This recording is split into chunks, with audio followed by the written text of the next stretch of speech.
Olá, Movimento de Juventudes! Eu sou Vanessa Pérola. Eu sou Taine Soares. E juntas somos do blog Mulheres Curadas. Estamos aqui com a Amanda. Ela tem 24 anos e é do Rio de Janeiro, Duque de Caxias, né, Amanda? E ela veio para o movimento de Abaladores, que é o do Movimento de Juventudes. E a gente vai entrevistá-la para a gente conhecer um pouquinho da sua carreira, da sua trajetória e da sua vida com Deus.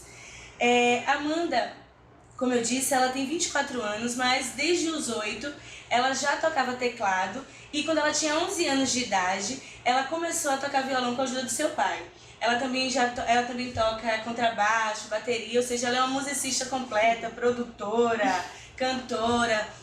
E, mediante isso, ela lançou um vídeo no YouTube em 2013 com a música Seu Amor, e a partir dessa música ela começou a receber alguns convites para ministração, para pregação em algumas igrejas, só que só no ano passado, em agosto, que ela lançou o seu CD.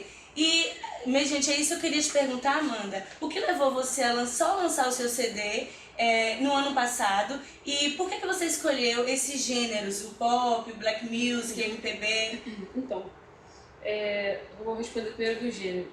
O que acontece é o seguinte, é que à medida que a gente vai ouvindo coisas, né, isso vai influenciando a gente. E aí o que a gente reproduz acaba sendo muito fruto do que a gente ouve, né? Então, na verdade, eu não escolhi escrever assim. Eu passei a escrever assim depois que eu ouvia muita coisa nesse estilo, né? Foi uma coisa natural, realmente. E a respeito, assim, por que eu tive esse tempo? Porque, na verdade, eu não tinha um desejo de ser cantora, né? Eu não tinha uma vontade, assim, de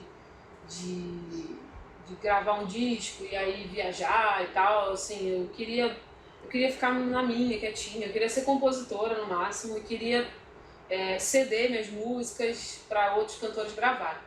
Só que aí eu bati em algumas portas, elas não se abriram, e eu comecei a fazer aulas de composição com o Jimmy Needham, que é um cantor americano que é minha maior influência musical, né, minha maior referência musical. E aí acabou que nessas aulas ele me elogiou muito e tal, aquilo me incentivou. Eu falei assim, caramba, eu preciso botar pra fora, né? Aí gravei um vídeo, pra não gravar um disco de cara, porque é muito investimento, muito comprometimento. E aí eu falei assim, vou botar um vídeo na internet, vamos ver o que acontece. Aí na segunda semana fez 60 mil visualizações, aí aquilo já me... Falei, caramba, né? Uma resposta que eu não tava esperando, né? E aí...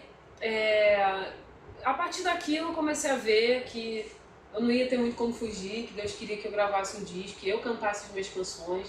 Aí eu comecei a orar, falei, Deus, eu não quero gravar um disco por gravar. E Deus me fez uma pergunta, eu sempre falo assim nas entrevistas que eu dou e tal, que ele me perguntou, e se todas as pessoas que te abençoam tanto com as suas músicas, sabe, tivessem feito o mesmo que você está fazendo, tivessem pegado aquilo e guardado numa gaveta?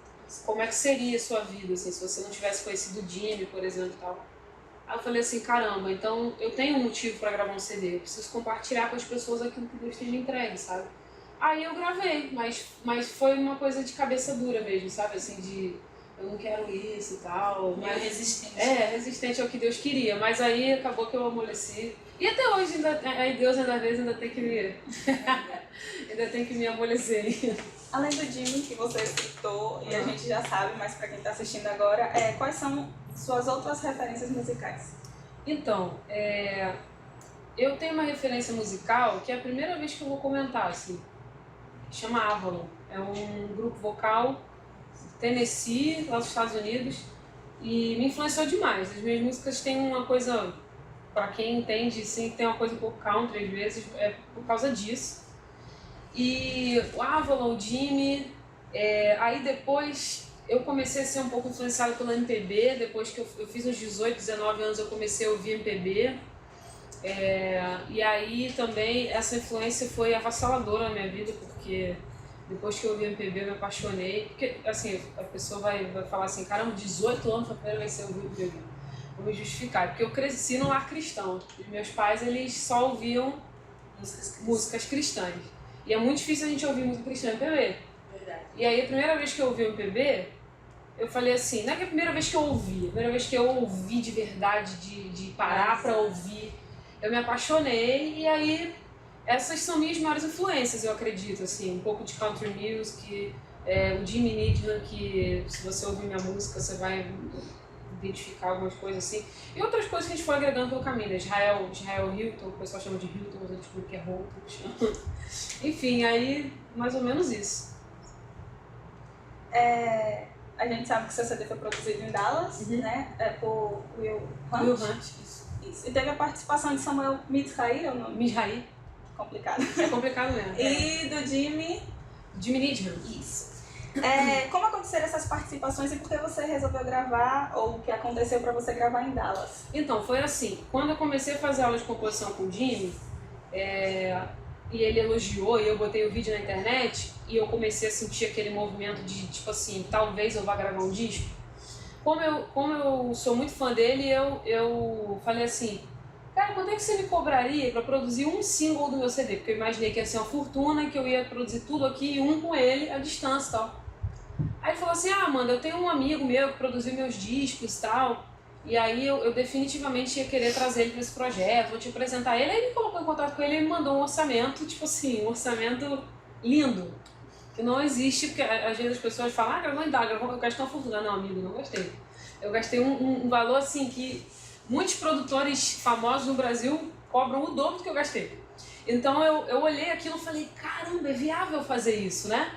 Aí coloquei na ponta do lápis, viagem, bababá.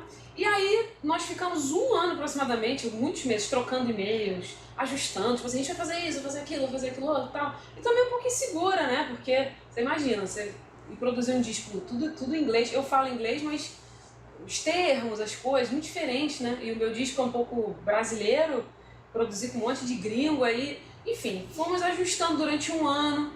E aí eu fui pra lá, passei 20 dias lá gravando o disco.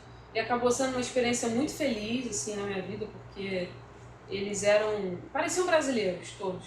Meu marido tá aqui, não me deixa mentir. Ele deve ter pago o jantar pra gente umas 5 vezes nas noite que a gente tava lá. Não, deixa que eu pago, tipo assim. Virou um amigo, um dia desse ele mandou um e-mail perguntando, ei, como é que você tá? Que saudade, volta e meia a gente pensa em vocês. Então foi tudo assim, muito, muito guiado por Deus, sabe? A gente viu Deus cuidando de cada detalhe, foi uma experiência muito legal. E o Jimmy de Samuel Mizrahi foi o seguinte, o Jimmy é amigo do Will. Aí eu não ia perder essa oportunidade, né? Porque foi ele que fez a ponte. Aí eu pedi quase por favor, falando assim, tipo, poxa, cara, eu queria muito que você participasse do meu CD, mas fica tranquilo se você não puder. Tipo assim, né? Sabe aquela coisa sem graça, né? Mas você já tinha escolha da música? Já, porque a gente compôs uma música junto no final das aulas, né? É Refúgio. Aí eu falei assim, se você não puder, fica tranquilo, tá? Eu vou continuar gostando de você. Aí ele, não, Amanda, vai ser um prazer pra mim. Aí ele foi bem claro, não tô fazendo isso como um favor pra você, eu admiro você, eu quero fazer. Eu falei, não, então tá bom.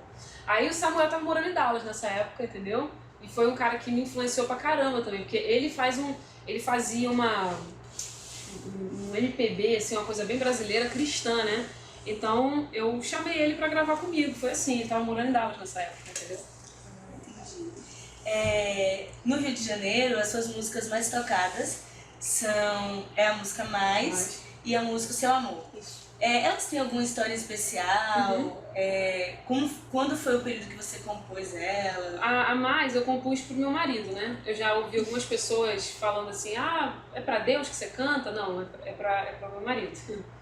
E aí ela não tem uma história específica, na verdade eu comecei a escrever ela, tipo assim, meu amor, eu nunca vou conseguir explicar o que eu sinto por você e tal. E eu comecei a ver que ela tava caminhando muito pra aquela coisa que normal, né? Clichê. Exatamente. Aí eu comecei a falar assim, cara, mas é tão normal. Aí eu falei assim, mas é tão clichê dizer que você é especial pra mim. Tipo assim, tantas canções de amor já falaram isso. E você merece mais. Você merece que além de eu cantar, eu viva isso, entendeu? Aí eu comecei a escrever e foi assim que nasceu Mais, né? Na verdade, eu tava inspirada, né? E aí, a Seu Amor foi uma oração. A Seu Amor eu tava passando... Se você ler a letra, você vai ver que realmente é um período de dificuldade, de alguém que está lutando, né, para permanecer fiel, para permanecer no caminho. E é o que eu acho que todos os jovens passam, né? não, a gente não dá pra gente ser hipócrita e a gente falar assim que a gente é santo, aleluia. A gente é feito de carne e tem momentos que a gente ameaça olhar pro lado, ameaça olhar para trás e a gente tem que falar assim, não, Deus, me toma pela tua mão, me ajuda, porque eu não consigo sozinho. E aquela música foi uma oração num momento muito difícil, que eu queria assim, abrir mão de tudo, não queria mais, assim, eu tava cansada, sabe? E aí eu fiz aquela oração para Deus e ela é tão verdadeira, assim, que tanta gente se identificou com ela, né? Verdade, eu mesmo já orei várias vezes com aquela música, escrevo como oração, porque realmente ela tem sido uma oração, né? Com certeza, é um pedido de socorro a Deus. Vida com Deus. Ainda no ventre você tinha recebido uma promessa, né, Amanda? De que a sua voz seria usada para curar pessoas, para alcançar as pessoas. E a gente sabe que a vida, como você acabou de falar, a vida do jovem é uma vida muitas vezes que inconstante, a gente fica relutando e sentindo dificuldade para prosseguir. E em algum momento da sua vida, mesmo você tendo recebido esse chamado, você se sentiu assim, você até já comentou aqui na última pergunta, mas teve algum momento assim que você realmente parou e ficou em crise e disse, não dá mais, eu não vou fazer isso, ou então esse chamado não é para mim? Vários momentos, inclusive eu vivo esses momentos ainda. Não é fácil você assumir o chamado, são muitos desafios. Você tem desafios espirituais, você tem desafios financeiros, você tem desafios pessoais. São muitos desafios para você assumir um chamado, assim, porque eu abri mão da minha vida secular, entre aspas, para viver integralmente para Deus, sabe?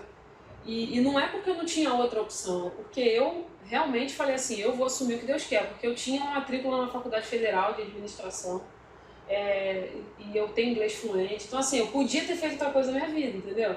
Mas Deus virou e falou assim, eu quero você fazendo isso aqui, eu quero você se dedicando para isso aqui. E são muitos desafios, não pararam de vir e não vão parar. Eu terminei de compor uma música esses dias que é o seguinte, eu vivo me esquecendo que o que eu não posso esquecer é que o Senhor está comigo, sabe? Porque eu sempre preciso me lembrar disso, todo dia eu sempre preciso me lembrar, o Senhor está comigo, o Senhor vai me ajudar a vencer os desafios, porque os desafios eles batem a porta mesmo, eles não tem pena da gente, né? Então esses momentos de crise, tudo, eles acontecem e vão continuar acontecendo, não é uma coisa assim que eu tive, tenho e vou ter ainda, mas essas coisas amadurecem a gente na caminhada e vão tornando tudo mais, eu acho que mais prazeroso, né? Depois que eu olhar para trás, eu ver tanto desafio que eu deixei para trás, eu vou falar assim, eu tinha que ter feito isso mesmo, não tinha outro caminho para seguir. Verdade, você teve apoio, críticas quando você resolveu largar a faculdade e... Eu tive muito apoio, porque assim, eu casei muito nova, casei com 18 anos, né? E aí, quando eu casei, eu ainda não tinha... na verdade, eu já não lembro mais se eu comecei a fazer faculdade antes ou depois de casar. Acho que foi antes. Aí, eu realmente resolvi fazer faculdade de produção fonográfica, larguei a administração. Falei assim, já que eu vou trabalhar com música, eu vou fazer alguma coisa que eu possa, de repente... trabalhar na emissora de TV, sei lá, alguma coisa diferente de só música, né? E fui fazer faculdade de produção musical e tal, mas assim, graças a Deus nisso eu sou muito feliz, assim, meus pais, eles são pais maravilhosos e se dão muito bem com meu marido, tratam como filho, sabe assim, e eu tive muito apoio dele também. O meu disco, parte do dinheiro foi com uma rescisão de trabalho que ele tinha saído da empresa. E nós dois, ele me apoia muito, assim, o ministério é nosso, então o apoio nunca foi um problema, graças a Deus. Eu vou fazer uma pergunta que não estava no script, mas é porque quando eu comecei a ouvir suas músicas, na verdade, a minha influência musical é Vanessa, porque ela descobre as coisas legais e manda pra mim, então eu descubro as coisas legais e mando pra ela. Mas o sobre ele a gente descobriu através de uma amiga em comum, né, Thalita? E ela mandou, enquanto a gente estava numa discussão sobre o assunto no grupo do Mulheres Curadas, e acabou ela mandando essa música e a gente ouvia dias e dias, e aí Vanessa me apresentou o resto do CD todo. E aí eu percebi que em Faz a Tua Paz Reinar também fala que mais do que ler, falar. a gente precisa Isso, viver. E a mesma coisa fala sobre ele. Era algum momento da sua vida que você estava vivendo, ou algum recado, assim, alguma coisa que Deus estava ministrando mesmo ao seu coração? A questão, eu acho que está muito ligada à questão da religiosidade, né? Que as pessoas leem muito, falam muito de Jesus, mas não vivem. Exatamente. E como se deu, no caso, essa coincidência das duas músicas que a gente pode chamar de coincidência? É que a leitura que você fez está correta, assim, é realmente muita religiosidade, porque eu vejo muita gente, porque é engraçado, né? A gente se arruma e tal, aí vem aqui, aí vem pra frente da câmera, aí fala e tal, aí sorri. Mas assim, tem momentos que a gente não quer sorrir, que a gente queria estar em casa, sei lá. Então, as pessoas, elas são muito assim, né? Parece que elas vestem uma capa social e vêm fazer o que elas têm que fazer. Só que o que eu tava refletindo era o seguinte, caramba, a gente fala muito e a gente não vive aquilo que a gente fala. A gente fala de Jesus e a gente fala assim, vamos imitar Jesus, vamos ser que nem Jesus. Só que, cara, a gente não tem a mínima ideia do que é isso. Não tem, sabe? Não tem. Eu tô aqui com uma calça da moda, com um sandália da moda, com um iPhone. Cara, Jesus, ele nasceu na manjedoura. Ele não tinha cabeça, não tinha lugar onde reclinar a cabeça. Tipo assim, a gente fala, mas a gente não para pra pensar no que a gente tá falando. E aí, eu parei pra pensar nisso, sabe? Tipo assim, mais do que ler a respeito de Jesus, mais do que falar a respeito de Jesus, eu quero viver isso, sabe? Eu quero entregar a minha vida pro Pai, pra fazer a vontade do Pai. Não é fácil, mas eu acho que é do que se trata o Evangelho, né? Assim, se você não tiver isso bem fixado na sua mente, uma hora você vai abandonar Jesus, cara. Se você não souber realmente por que você está fazendo isso. Ele olha pra você e fala assim, olha só, se você quiser vir após mim, você toma a sua cruz, você nega a si mesmo e me siga. Só coisa entre aspas, né? Pra receber a vida eterna. Mas assim, eu costumo dizer que só quem entrega tudo pra Deus e só quem entrega tudo pra Jesus experimenta o que é isso. Se você não entrega, você não vive o sobrenatural e você nunca vai saber o que é experimentar o sobrenatural. O que é ter alegria em meio ao furacão, o que é ver a vida florescer em meio ao caos, o que é você andar no deserto e você ter paz. Antes de vir pra cá, na quinta-feira, eu tive que administrar um furacão com a minha família. Aconteceram 1001 coisas na minha casa. Eu fui dormir 4 horas da manhã porque muitos problemas aconteceram, um monte de coisa, e eu tinha que estar aqui sexta-feira ministrando, falando a respeito do amor de Deus. E a minha paz no coração me guarda disso tudo e eu estou tranquila em meio ao furacão. Isso é uma coisa que só experimenta quem fala assim, eu vou entregar minha vida para Jesus. Se você não faz isso, você não experimenta isso. Verdade. E ele é a paz que excede todo entendimento, né? A música tá tocando. Em meio ao furacão acontece isso. As perguntas já estão terminando, mas as suas músicas, principalmente desse CD, são de cunho autoral, né? Uhum. E a gente queria saber como que acontece o processo de composição das músicas. Isso é uma coisa muito subjetiva e muito... é muito incerto, né? Tem músicas que já teve músicas que eu falei assim, eu vou falar a respeito de assunto tal, eu sentei e compus, mas já teve músicas que eu tava... Na verdade, vamos lá, as melhores músicas que eu já escrevi, porque tem aquelas músicas que a gente gosta, mas tem aquelas músicas que a gente tem xodó, né? Eu tenho xodó com Vaso Novo, com Faz a Tua Paginar, com Sobre Ele, e essas músicas geralmente eu começo a cantar do nada. Eu tô num momento assim e eu começo a cantar. Meu furacão, eu falo, é legal, vamos aperfeiçoar isso. Aí eu sento e escolho as palavras e mexo e tal. Mas é uma coisa muito instintiva, sabe? Assim, uma coisa muito natural, assim, não tem muito um processo certo, sabe? Como você define assim, seu relacionamento com Deus? Como é a vida de oração de Amanda Rodrigues? Eu acho que a minha vida de oração é muito aquém do que poderia ser. Eu acho que eu poderia orar muito mais do que eu oro. Todo mundo acha isso. Eu acho que eu não oro tanto quanto eu deveria. Mas eu procuro sempre envolver Deus, assim, em coisas que eu julgo simples. Porque às vezes a gente ora quando a gente tem um problema, ou às vezes a gente ora quando a gente quer comprar uma casa, quando a gente vai para outro emprego, quando a gente vai mudar de cidade, em coisas muito marcantes assim. E eu procuro orar sempre com coisas corriqueiras, sabe? Tipo assim, eu vou sair pra, sei lá, ir no médico. Aí eu saio, e aí antes de ligar o carro eu oro a Deus e peço a Deus para Ele me guiar pelo caminho, e peço a Deus para que Ele guia o meu dia para que eu encontre com as pessoas certas, nos momentos certos. Normalmente tem uma oração que me acompanha a vida inteira, assim, desde que eu era muito novinha. 2 orações. Eu peço sempre para Deus me guiar em todas as coisas, tipo assim, para eu só fazer amizade com quem Ele quer, para eu só colar com quem Ele quer. Isso eu sempre orei, sabe? Eu ia mudar de escola, eu falava assim, Deus, eu não quero colar com aquela patota ruim, eu quero fazer assim, quero pessoas, sabe, que o Senhor separou para eu andar e tal. E sempre peço para Ele guiar, assim. E uma outra oração que eu sempre faço, eu acabei me esquecendo, falei tanto. Mas assim, eu tô sempre ligada com Deus, sabe? Por mais que às vezes... Eu não procuro envolver Deus só em momentos muito cruciais, assim. Eu peço sempre pra Ele guiar, sabe? Uma outra oração que eu faço pra Deus é pra que eu não perca tempo, assim. Eu conheci o meu marido quando eu tinha 14 anos e uma oração que eu fazia pra Deus, eu orei pedindo confirmação pra Deus pra saber se Ele era a pessoa certa pra mim. Uma coisa que eu sempre falava assim, poxa, eu não quero assim namorar ele e aí lá na frente descobrir que ele não era o cara certo pra mim. Se ele não for o cara certo pra mim, mostra agora, sabe? Assim, eu sempre faço esse tipo de oração. Porque é muito ruim a gente olhar pra trás e ver que a gente perdeu tempo e tal. Então são 2 orações que eu sempre faço a Deus, mas em geral é isso. Tô sempre lendo a Bíblia, sempre meditando em alguma coisa, né? E isso como crente, não como cantora, né? Acho que todo crente tem que ser assim, Com certeza. Ter a vida de devocional, né? Com certeza.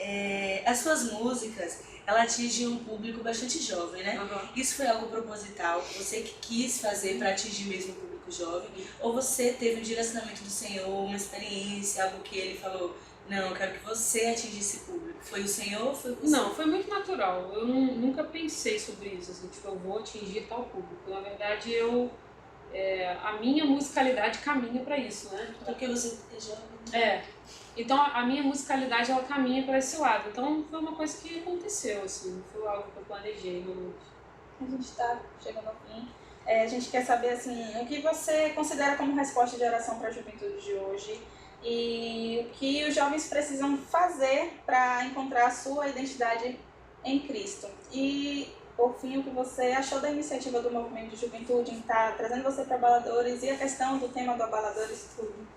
Vamos lá, calma aí. A primeira pergunta era... A primeira pergunta. O que você considera como resposta para a juventude de hoje? O que eu considero como resposta? Eu acho que eu não entendi a minha pergunta. Assim, a juventude hoje, às vezes, está muito perdida, né? Uhum. Até os jovens que estão dentro da igreja, muitas vezes estão perdidos, não sabem o seu chamado. Você pode perguntar, chamar um jovem na igreja e pergunta, qual é o seu chamado, o seu propósito? Não sei, sabe? Entendi. Tá muito assim que nem no mundo. Tô vendo. Eu acho que assim, vamos lá. Eu acho que eu vou resumir respondendo essas últimas sem ser a do Congresso. Quando a gente fala assim, de identidade, é um tema muito falado e tal, mas às vezes as pessoas falam muita abobrinha também. É um tema assim que a gente precisa, né? Assim, o que eu, Amanda, acredito que seja identidade. A Bíblia diz que a gente é criado à imagem e à semelhança do Senhor. Isso me mostra que a minha identidade eu não acho dentro de mim, eu acho em Deus. Porque é como se assim, tivessem pego a gente e formado a partir de uma coisa. Então, não tem como encontrar a identidade da gente dentro da gente. É em quem formou a gente. Quando a gente fala de identidade, a gente fala de origem, né? De onde eu vim. Então, assim, eu acredito que a gente só encontra a nossa identidade no Senhor. Foi assim comigo, tem sido assim comigo, e eu creio que é isso. Eu creio que é quando a gente olha para Deus, quando a gente busca em Deus, Ele vai mostrando quem a gente é, sabe? E a gente vai se descobrindo e é natural, não é um negócio que a gente fica em crise. Então eu acho que E existe sim crise de identidade, claro, eu já tive e tal, às vezes tem, isso é coisa de jovem, né? Mas uma coisa é você não se entregar, você precisa olhar para o Senhor e falar assim, a minha identidade está no Senhor e a minha crise vai se resolver. Então, eu já tive várias crises de identidade e de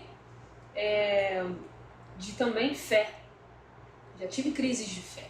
no sentido de, poxa, se Deus existe, por que isso acontece? Mas uma coisa que eu aprendi é que se você, na crise, der tempo para Deus responder, se você, ao invés de você falar assim, eu não acredito mais, eu vou embora, se você falar assim, Senhor, eu não estou entendendo, eu não acredito, mas eu vou ficar aqui para ver o que o Senhor vai fazer. Cara, uma hora você vai entender. Uma hora Deus vai te mostrar. É assim que funciona. Eu já tive crise assim com Deus que lá não sei quando Deus falou assim, lembra daquilo? Então, é isso, isso e isso. Então, se você esperar, a vida com Deus às vezes é um exercício de muita paciência. Se você esperar, se você falar assim, eu vou ficar aqui, Senhor, eu vou ficar aqui porque eu não tenho para onde ir, só o Senhor me responde, e aí você vai achar a sua identidade em Deus. Não tem como não acontecer, sabe? Se não acontecer com você, você vai falar comigo. Não tem como, é impossível. É impossível. Você vai buscar Deus, você vai achar quem você é em Deus. Não tem como.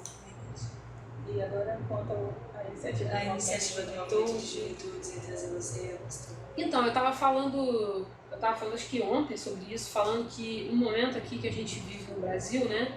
Hoje é dia 19 de março de 2016.